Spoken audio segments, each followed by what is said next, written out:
Hello, colleagues. Thanks for stopping by. One of the main questions I get asked is, why would you use screencasting? And when you're not at school, how can screencasting help? Let me give you a scenario. Let's say you were trying to teach a lesson on converting decimals to fractions, and you wanted to find a video on that. Where do you go?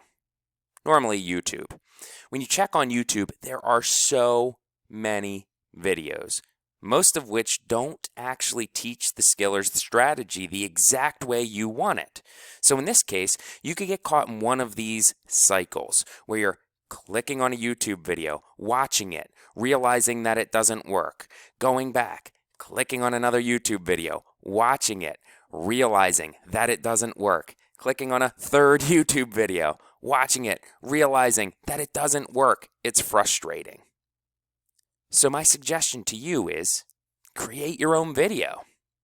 If you're like me also, you've had parents write these exact comments. Parents need examples of problems to help their kids. Screencasts for teacher-led instruction could be helpful in the future. For example, the daily math problems could have started with a video led by the teacher reviewing a specific skill, then questions for that day related to the skill, rather than mixtures of skills every day. I'll explain that in a moment. And finally, the screencasts that walked us through specific tasks were very helpful. These are actual parents and family members that provided comments with regards to what they were looking forward to seeing. When they were looking for specific example videos, it wasn't that we didn't provide them, it was that we used our general YouTube videos. So for example, if we had a lesson on decimals to fractions or fractions to decimals, we'd find a YouTube video, post it to our site, and then allow the students to work from home on that.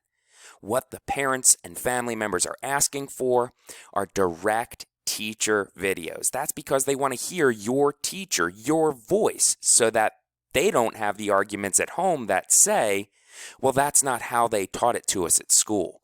Screencasting solves this problem. So in short, screencasting not only allows you to be in two places at once in your classroom, it also gets you out of the YouTube cycle searching for videos that may or may not be helpful to students and families during, let's say, virtual or at-home learning.